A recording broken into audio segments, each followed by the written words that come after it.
नमस्कार दोस्तों, मैं हूं कृति और आप देख रहे हैं एनपीएस बुलेटिन। धरती माता के पास सबकी ज़रूरत के लिए पर्याप्त साधन हैं, लेकिन लालच के लिए नहीं। आज से कई साल पहले बापू ने यह बात कही थी, लेकिन इन शब्दों की असल प्रासंगिकता आज के समय में है। अब जब छोटी दिखने वाली समस्याएं विकराल रूप लेने लगी हैं और खुद इंसान के अस्तित्व पर खतरे के बादल मंडरा रहे हैं, तब जाकर पर्यावरण संरक्षण शब्द सुनने को आया है। पर्यावरण संरक्षण के बारे में लोगों को जागरूक करने व इस गंभीर समस्या पर ध्यान खींचने के लिए ही मनाया जाता है पर्यावरण दिवस। पहली बार 1974 में आयोजित किया गया यह समुद्री प्रदूषण, जनसंख्या वृद्धि, ग्लोबल वार्मिंग और वन्य जीव अपराध जैसे मुद्दों पर जागरूकता बढ़ाने के लिए एक मंच रहा है। इस वर्ष विश्व पर्यावरण दिवस की थीम इकोसिस्टम रिस्टोरेशन यानी पारिस्थितिकी तंत्र की बहाली है। आखिर हमने प्रकृति के द्वारा बने हुए संतुलन को बिगाड़ जो दिया है, इसलिए यही समय की मांग है। आइए जानते हैं हमारे साथी गुरप्रीत कौर से मानव और प्रकृति के बीच में निर्भरता व संतुलन के बारे में। वातावरण हमारे लिए ज़रूरी है ना, पर वातावरण में तो कितने प्रकार के जीव जंतु होते हैं, सभी तो हमारे लिए ज़रूरी नहीं होंगे। वातावरण में इतने जीव हैं, उसमें से कुछ ना भी होते तो क्या होता। मुझे तो लगता है ये सांप, छिपकली, मच्छर जैसी चीज़ें होनी ही नहीं चाहिए थी। ये हमें परेशान ही तो करती हैं। कुछ ऐसा ही सोचता था हमारा राजू। जी हाँ, चलिए देखते हैं राजू की कहानी। आखिर क्या हुआ राजू के साथ। राजू को छिपकलियों से डर लगता था, पर उसके घर में काफ़ी छिपकलियाँ थीं, इसलिए वह छिपकलियों को मारने वाली दवाई ले आया और फिर छिपकलियाँ उसके घर से ख़त्म हो गई। वह कुछ दिन तो सुकून से रहा, पर धीरे धीरे उसके घर में कीड़े मकोड़े बढ़ने लग गए। अब वह उनसे परेशान रहने लगा। उसे तो लगता था कि छिपकली उसके कोई काम की ही नहीं है, वो सिर्फ उसे परेशान करने के लिए है। पर बाद में उसे पता लगा कि छिपकली अपनी जगह पर उतनी ही महत्वपूर्ण है जितना कि कोई और जीव। हर कोई एक दूसरे पर निर्भर है, पर कई बार हमें इसकी भनक भी नहीं होती। अगर एक जीव बीच में से हट जाए तो असर सभी पर पड़ता है, पर कभी कभी इसका असर दिखने में समय लगता है। इस तरह सभी जीव जंतुओं का एक दूसरे पर निर्भर होना ही इंटरडिपेंडेंस कहलाता है। कोई जीव दिखने में तो छोटा लगता है, पर उसका वातावरण में योगदान काफ़ी बड़ा हो सकता है। अब आप डिकम्पोजर्स को ही ले लीजिए। वे इतने छोटे हैं कि हमें आंखों से दिखते भी नहीं हैं, पर पूरी पृथ्वी को साफ रखते हैं। सभी जीव खाने के लिए एक दूसरे पर निर्भर हैं। किसी एक का भी कम होना या ख़त्म होना सभी को बुरी तरह प्रभावित कर सकता है। इसी को हम फूड चेन या खाद्य श्रृंखला भी कहते हैं। किसी एक जीव का विलुप्त होना पूरी पृथ्वी पर प्रभाव डाल सकता है। इसलिए हमें सभी जीवों को समान महत्वता देनी चाहिए, क्योंकि वे वातावरण के लिए कितने महत्वपूर्ण हैं इसका हम अंदाज़ा भी नहीं लगा सकते। हमने समझा कि कैसे इंसान और प्रकृति आपस में जुड़े हुए हैं और एक दूसरे के पूरक हैं, लेकिन हम इंसानों ने इस संतुलन को भी बिगाड़ दिया। आइए हमारी साथी बबीता द्वारा तैयार की गई रिपोर्ट सुनते हैं हमारे साथी प्रथम की आवाज़ में। हम मानव अपनी ज़रूरतों के लिए पूरी तरह से अपने वातावरण पर निर्भर हैं। हमारी पृथ्वी हमें सब कुछ एक सीमित मात्रा में देती है, पर हम उसे उससे भी ज़्यादा खर्च कर देते हैं। उदाहरण के रूप में हम अपने चारों ओर ही देखते हैं तो पहले हमें गौरैया फुदकते हुए नज़र आती थी, लेकिन आज उन्हें देखना कितना मुश्किल हो गया है। अगर देखा जाए तो ये सब बढ़ते मानवीय हस्तक्षेप का नतीजा है। सिर्फ गौरैया ही नहीं, बल्कि ऐसी बहुत सी प्रजाति जैसे कछुए, घड़ियाल, सांप, छोटे छोटे बीटल बड़ी संख्या में विलुप्त होने की कगार में हैं। खुद हमारे बुज़ुर्ग बताते हैं, पहले की तुलना में आजकल नानकमता क्षेत्र के गाँव में सांप बहुत कम नज़र आते हैं। केचुआ, जिसे किसानों का मित्र कहा जाता है, जो कि अपनी जीवन काल में हज़ारों लीटर डीजल बचाते हुए खेतों की प्राकृतिक जुताई करता है, रासायनिक खादों और जहरीले कीटनाशकों के प्रभाव में बहुत कम दिखाई देता है। हमारे क्षेत्र में मानवीय हस्तक्षेप के कारण पेड़ों की संख्या बहुत कम हुई है। हम ये देख पा रहे हैं, जो तालाब और पोखर वर्षा का पानी संचय करते थे और ग्राउंड वाटर को रिचार्ज करते थे, वे भी तेज़ी से कम होते जा रहे हैं। इसका प्रभाव गिरते भूमिगत जल के लेवल के रूप में स्पष्ट रूप से देखा जा रहा है। इन सब चीज़ों के मद्देनज़र ये बहुत ज़रूरी है कि हम अपने स्थानीय परिवेश को लेकर ना सिर्फ जागरूक रहें बल्कि पर्यावरण को न्यूनतम नुकसान पहुंचाएं। पर्यावरण के साथ मिलकर सौहार्दपूर्ण तरीके से जीवन यापन करना ही समय की सबसे बड़ी मांग है। महात्मा गांधी जी कहते थे, भविष्य इस बात पर निर्भर करता है कि आप आज क्या करते हैं। ये बात आज के परिदृश्य का आईना है। हम मनुष्यों की गतिविधियों का ही नतीजा है जो हम अपने पर्यावरण में भयानक बदलाव देख रहे हैं। आइए इस पर और चर्चा करते हैं। साथ ही प्रमोद कांडपाल से जानते हैं कि मानवीय गतिविधियों का पर्यावरण पर क्या असर पड़ा है। अभी दिखाई गई ये सारी की सारी तस्वीरें केवल एक website down to earth Hindi में हाल ही में प्रकाशित हुई खबरों से ली गई हैं। इन तस्वीरों की हेडलाइंस पर अगर आप इस वीडियो को रोक कर गौर करें तो पाएंगे कि ये सारी की सारी तस्वीरें इन्वायरमेंट पर हो रहे अलग अलग प्रभावों को दिखाती हैं। हालांकि हम न जाने ऐसी कितनी ही खबरों को कई सालों से पढ़ते और सुनते हुए आए हैं, पर इन हेडलाइंस को पढ़ने के बाद आपके और मेरे दिल और दिमाग पर सबसे पहले क्या चीज़ उभरती है? क्या कोई तस्वीर हमारे दिमाग पर बनती है? हम उसके बाद क्या सोचते हैं? या फिर हम केवल इन्हें पढ़ते या सुनते भर हैं? ये कुछ ऐसे सवाल हैं जो हमें अक्सर खुद से लगातार पूछते रहने चाहिए।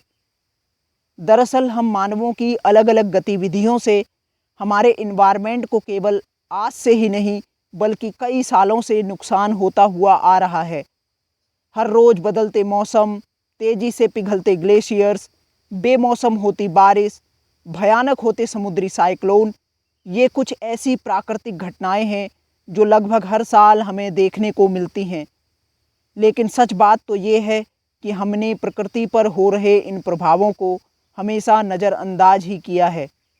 पिछले कुछ ही दिनों की खबरों पर यदि हम नज़र डालें तो पाएंगे कि ऐसे तमाम अध्ययन हैं जो हमें बताते हैं कि हमने अपनी प्रकृति को कितना नुकसान पहुंचाया है। और यह बात बहुत हद तक सही है कि इन अध्ययनों के माध्यम से हम प्रकृति पर हो रहे प्रभावों के एक बहुत ही छोटे अंश को जान पाते हैं, जबकि प्रकृति पर हमारे हद से ज़्यादा दबाव ने इस पर गहरा नहीं बल्कि बहुत गहरा प्रभाव डाला है। जबकि हमने अपने कदमों को पीछे लेने की बजाय और अधिक आगे किया है। नेचर पत्रिका में हाल ही में प्रकाशित एक रिपोर्ट के अनुसार यदि धरती का तापमान यूं ही बढ़ता रहा तो वह दिन दूर नहीं जब इसके बहुत घातक परिणाम साबित होंगे। शायद यह भी संभव हो कि आने वाले कुछ समय में हम इस धरती पर न जाने कितने जीव जंतुओं, पेड़ पौधों और तमाम ऐसे छोटे बड़े जीवों को खो चुके होंगे जो इस प्रकृति का एक अभिन्न अंग हैं, जिनके होने से तो आज हम हैं, लेकिन हमारे यूं ही असंवेदनशील होने से उन्हें बहुत खतरा है। हमने अभी अपने साथी प्रमोद से जाना कि कैसे हमारी गतिविधियां पर्यावरण को प्रभावित कर रही हैं।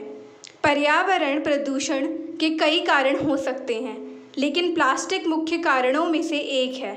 अब हमारी साथी दीपिका से जानते हैं पर्यावरण को प्लास्टिक से खतरे के बारे में। कहते हैं कि जहाँ न पहुँचे रवि वहाँ पहुँचे कवि, पर आज आलम यह है कि जहाँ न पहुँचे रवि वहाँ पहुँचे प्लास्टिक। समुद्रों की गहराई से लेकर हिमालय की बर्फीली चोटियों तक प्लास्टिक इंसान से पहले पहुँच चुका है। अपने आसपास ही नज़र फिराएं तो चारों ओर से प्लास्टिक से घिरे हुए हैं। टूथब्रश से लेकर लाइट बल्ब तक हर चीज़ प्लास्टिक की बनी हुई है। यही कारण है कि हमारी पृथ्वी प्लास्टिक के सागर में डूबती जा रही है। एक शोध के अनुसार एक प्लास्टिक बैग औसतन 12 मिनट के लिए उपयोग किया जाता है, जबकि यह लाखों सालों तक हमारे पर्यावरण में किसी न किसी रूप में मौजूद रहता है, जो कि हमारे पारिस्थितिक तंत्र और स्वास्थ्य दोनों के लिए हानिकारक है।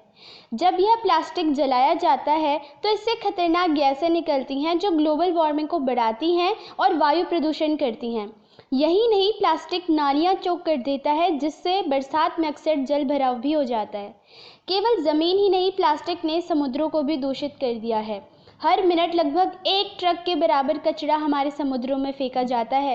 यही वजह है कि लगभग 2050 तक समुद्र की सभी मछलियों से ज़्यादा भार उसमें फेंके गए प्लास्टिक का होगा। यहाँ तक कि समुद्रों की तीसरी सबसे गहरी खाई, जहाँ कुछ ही दिन पहले इंसान पहुँचा, तो वहाँ भी प्लास्टिक पहले पहुँचा हुआ मिला। प्लास्टिक हमारी सुंदर वसुंधरा को बर्बाद कर रहा है। हमारी पारिस्थितिकी, फूड चेन, यहाँ तक कि हमारे शरीर में भी प्लास्टिक ने जकड़ बना ली है। अतः यह समय की मांग है कि जल्द से जल्द प्लास्टिक का कोई विकल्प ढूंढा जाए और हमारे पर्यावरण की देह और आत्मा दोनों को बचाया जा सके। जितना अब तक हम इंसान खोज पाए हैं, केवल पृथ्वी ही ऐसा ग्रह है जहाँ जीवन फल फूल रहा है। जीवन पनपने के लिए एक फेवरेबल एनवायरनमेंट चाहिए होता है, जैसे तापमान और हवा आदि। पृथ्वी में वो सभी चीज़ें हैं जो हमें ज़िंदा रहने के लिए चाहिए। हमारे वायुमंडल में मौजूद ओजोन गैस की परत भी हमारे अस्तित्व को बचाए रखने में अद्वितीय भूमिका निभाती है। हमारी साथी आंचल जोशी से इस बारे में और गहराई से जानते हैं। हमारी धरती के पर्यावरण को बहुत अलग अलग तरह की गैसें घेरे हुए हैं। उनमें से एक है ओजोन लेयर। इसमें समय के साथ साथ मानव गतिविधियों के कारण बहुत नुकसान होता जा रहा है। चलिए बात करते हैं कि ओजोन लेयर है क्या। ओजोन परत पृथ्वी के वायुमंडल की एक परत है जिसमें ओजोन गैस मात्रा अधिक होती है। पृथ्वी के वायुमंडल की 91% से अधिक ओजोन गैस ओजोन लेयर में मौजूद है। ओजोन परत के कारण ही धरती पर जीवन संभव है। यह परत सूरज से निकलने वाली यूवी किरणों की 93 से 99% मात्रा को पृथ्वी में आने से रोक देती है। यूवी रेज स्किन कैंसर जैसी कई अन्य जानलेवा बीमारियों के लिए भी जिम्मेदार है। ओजोन परत का डिप्लीशन ऊपरी वायुमंडल में मौजूद ओजोन परत का पतला होना है। कई जगहों पर यह परत काफ़ी पतली होती जा रही है, जिसे ओजोन छिद्र यानी ओजोन होल भी कहते हैं। हालांकि यह पूरी तरह छेद नहीं है। उस जगह पर ओजोन गैस कम हो जाने के कारण परत पतली हो रही है। यह नुकसान सबसे ज़्यादा ध्रुवों के पास है। दक्षिण ध्रुव पर इसका असर ज़्यादा देखने को मिलता है। सतह का पतला होने से सूरज से ज़्यादा अल्ट्रावायलेट रोशनी धरती तक पहुंचने लगी है, जिससे सभी जीवों पर बुरा असर पड़ रहा है। यह परत धरती से 15 से 30 किमी की ऊंचाई पर है। इसकी मोटाई अलग जगहों पर अलग अलग रहती है। अभी तक किए गए अध्ययनों से जो परिणाम सामने आए हैं, उनके अनुसार ओजोन परत के क्षय यानी डिप्लीशन का प्रमुख कारण मनुष्य का सुख सुविधा युक्त जीवन यापन है। वैज्ञानिक इस बात की पुष्टि करते हैं कि ओजोन परत में मुख्य रूप से डिप्लीशन उत्पन्न करने वाला केमिकल क्लोरोफ्लोरोकार्बन है, जिसका हम दैनिक जीवन में विभिन्न सुख सुविधाओं में उपयोग करते हैं। उदाहरण के लिए air conditioner, fridge, plastic, foam और रंग आदि। साथ ही डिप्लीशन में कीटनाशक, इलेक्ट्रॉनिक आदि में प्रयुक्त केमिकल भी कम जिम्मेदार नहीं हैं। विकास के अर्थ बहुआयामी धारणाओं से जुड़ते हैं, लेकिन वर्तमान युग में यह धारणा एक छोटे से दायरे में सिमट कर रह गई है। वास्तव में विकास का उद्देश्य मानव के जीवन स्तर को बेहतर करना ही होता है, लेकिन उसके मूल में प्रकृति का भी साथ होता है, क्योंकि हमारा पर्यावरण स्वच्छ रहेगा तभी हमारा स्वास्थ्य भी बेहतर रह सकेगा। लेकिन बदकिस्मती से वर्तमान में विकास की जो अवधारणा है, उसमें प्रकृति कहीं भी नहीं है। जानते हैं इस बारे में प्रकाश चंद से। हर साल गांव में नया घर, हर साल राज्य में नया निर्माण और हर साल देश में नया विकास देखने को मिल जाता है। मेरे अनुसार विकास वह है जो हमारे वर्तमान समय की आवश्यकताओं को तो पूरा करे ही, लेकिन हमारी आने वाली पीढ़ियों की ज़रूरतों का भी ध्यान रखे। विकास और निर्माण के लिए हम प्रकृति पर तो निर्भर हैं, पर क्या यह निर्भरता हमेशा रहेगी? क्या निर्माण और विकास के लिए प्रकृति हमें हमेशा संसाधन देते रहेगी? आज विकास करना और आगे बढ़ना हर किसी के लिए आवश्यक है। किसी भी देश के आगे बढ़ने का कारण विकास और निर्माण ही बन चुका है, पर लगातार और असंतुलन विकास के कारण धरती पर संसाधनों की कमी हो रही है। इन संसाधनों की पूर्ति हेतु बड़े पैमाने पर जंगलों को काटा जा रहा है। नदियों के रुख मोड़ उनके पानी से बिजली बनाई जा रही है, जिसका प्रयोग घर में व खेतीबाड़ी में किया जा सके। गर्मियों के समय गांवों में खेतों को बहुत प्यास लगती है।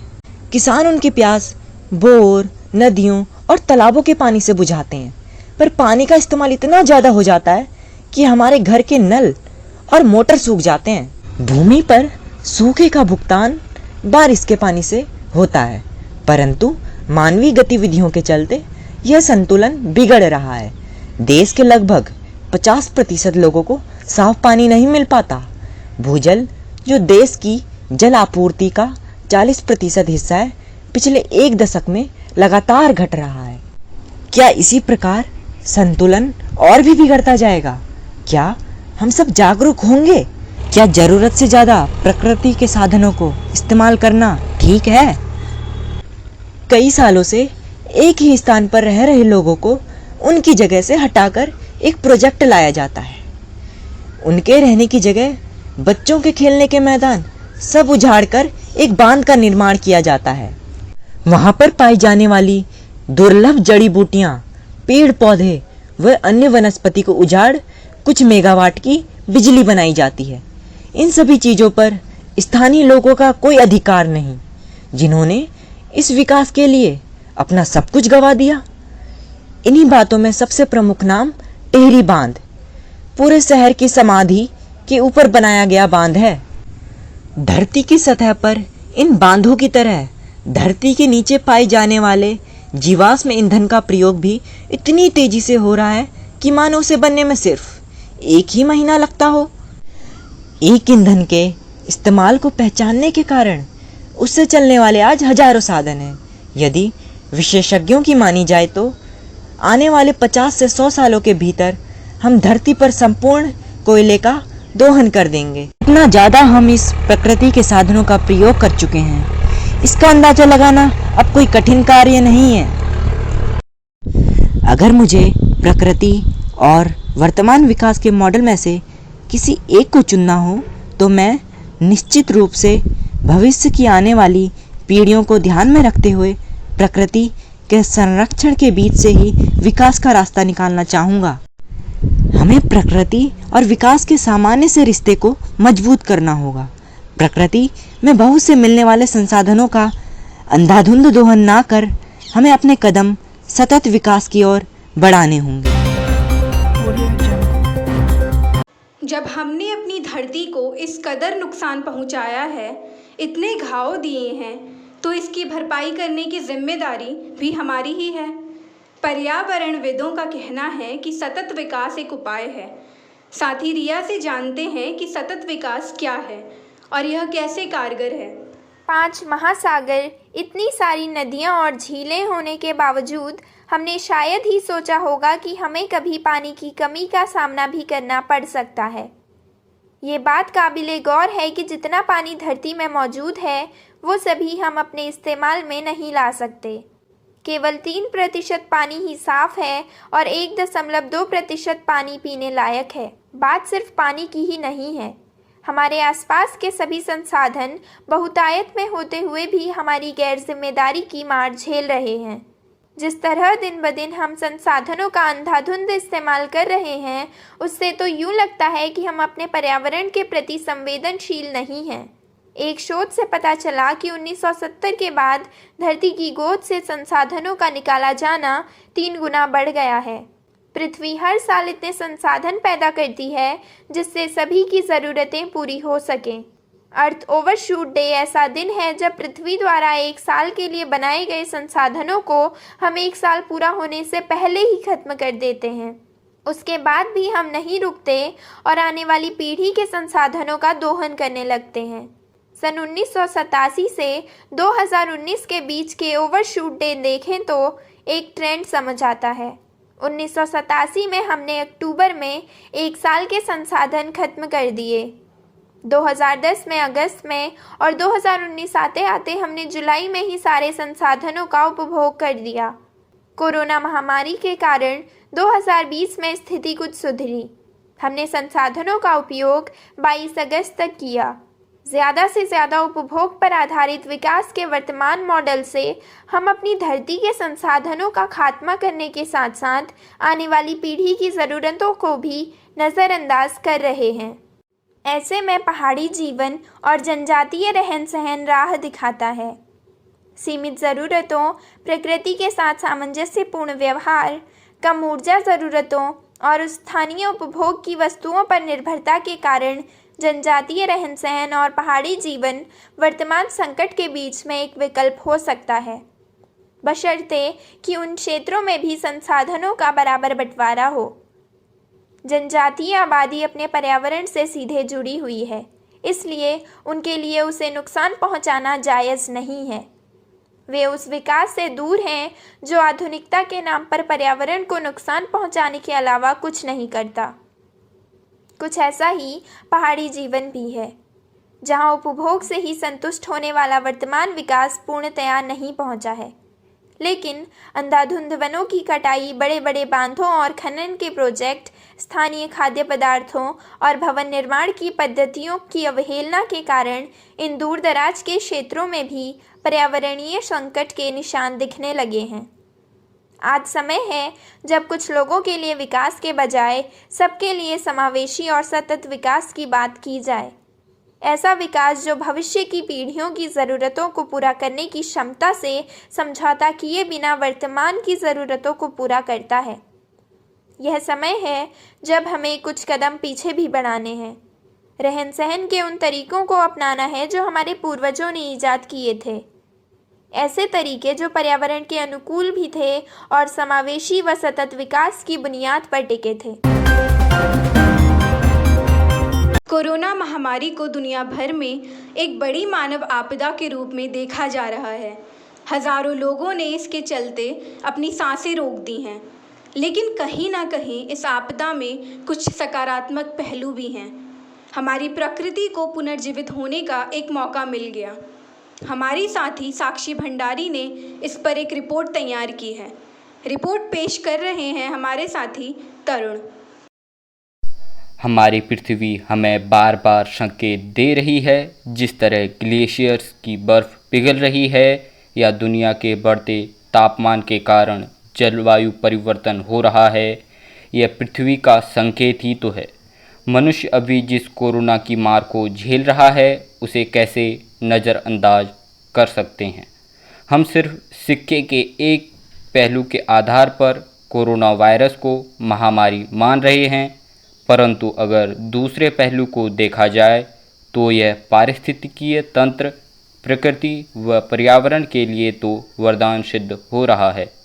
पूरी दुनिया जिस पर्यावरण और पारिस्थितिकीय तंत्र की रक्षा और चिंता की खातिर बड़े बड़े सेमिनार आयोजित और कार्य योजनाएं बनाती रही, विश्व चिंतन होता रहा, अरबों रुपए भी खर्च किए गए, पर फिर भी कुछ खास नतीजा नहीं निकला। वहीं यह काम एक अदने से वायरस की बदौलत हुए विश्वव्यापी लॉकडाउन ने कर दिखाया। आप सोच रहे होंगे कैसे? वर्तमान समय में कोरोना ने पूरे विश्व भर में एक अत्यंत ही घातक महामारी का रूप ले लिया है। कोरोना वायरस के चलते पूरी दुनिया में लंबे समय तक लॉकडाउन रहा। इस कारण प्रकृति में मनुष्य का दखल कुछ कम हुआ है। इसका नतीजा यह रहा कि प्रकृति खुलकर निखरकर अपने नैसर्गिक स्वरूप में आ गई। कोरोना वायरस से मानवता को जरूर बड़ा नुकसान हुआ, लेकिन पर्यावरण पर इसका कुछ हद तक सकारात्मक प्रभाव भी पड़ा है।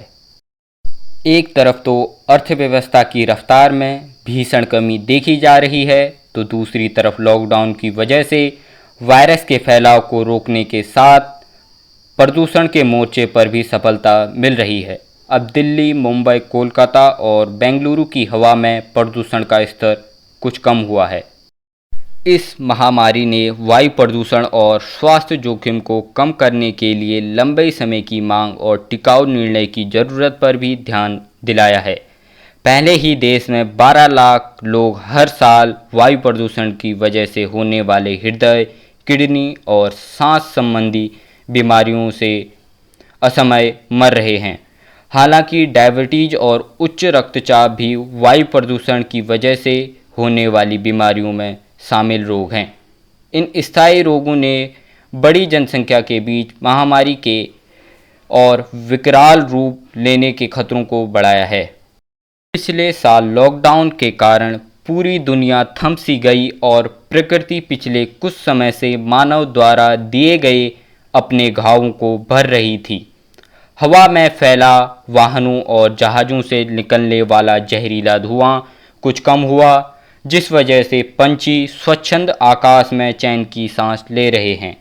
फैक्ट्रियों व कारखानों के बंद होने की वजह से नदियाँ, महासागर व उनमें रहने वाली जलीय जीव एक बार फिर अपने पुराने दिन को जी रहे हैं।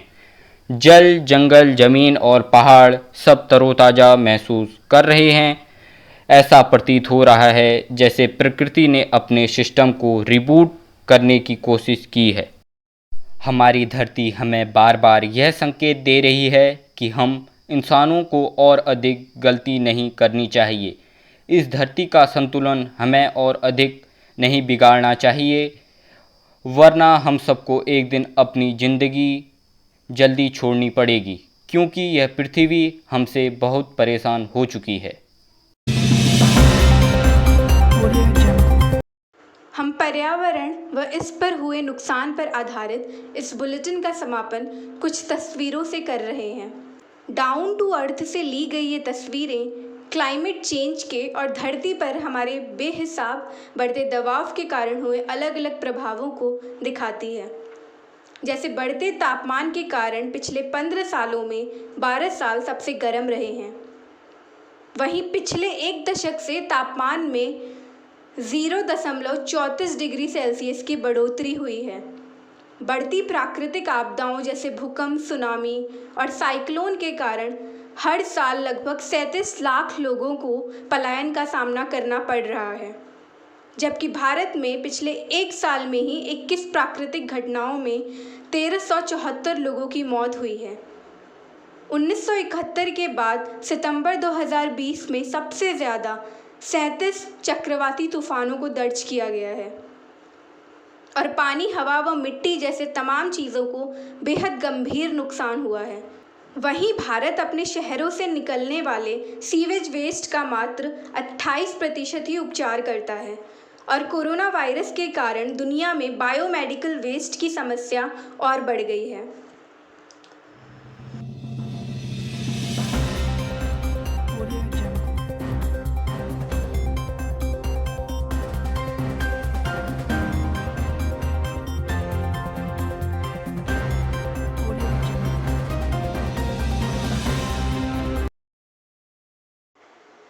इस विश्व पर्यावरण दिवस पर जब महामारी के कहर ने हमें क्रोधित और हताश छोड़ दिया है, आइए अब समय बर्बाद करना बंद करें।